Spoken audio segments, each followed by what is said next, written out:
persiapan.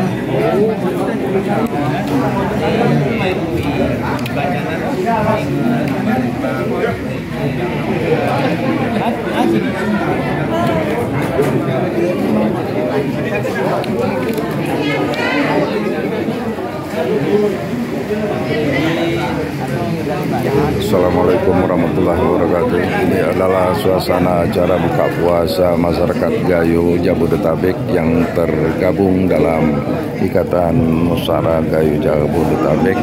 Acara buka puasa ini berlangsung di Sekretariat Ikatan Nusara Gayo Jakarta Cipayung Setu.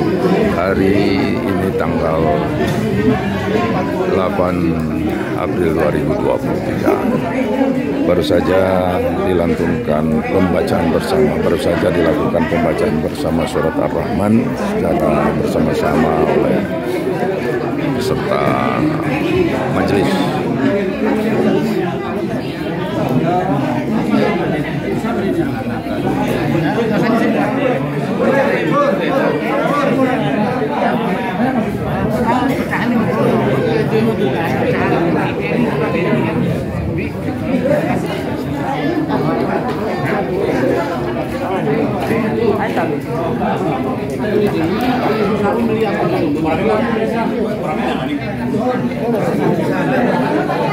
Setelah ini masih ada acara kegiatan kuliah menjelang berbuka.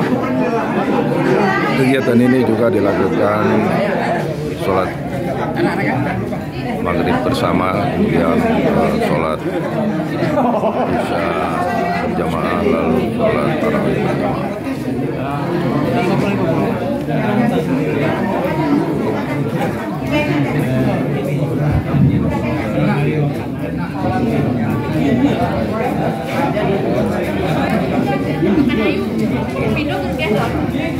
Banyak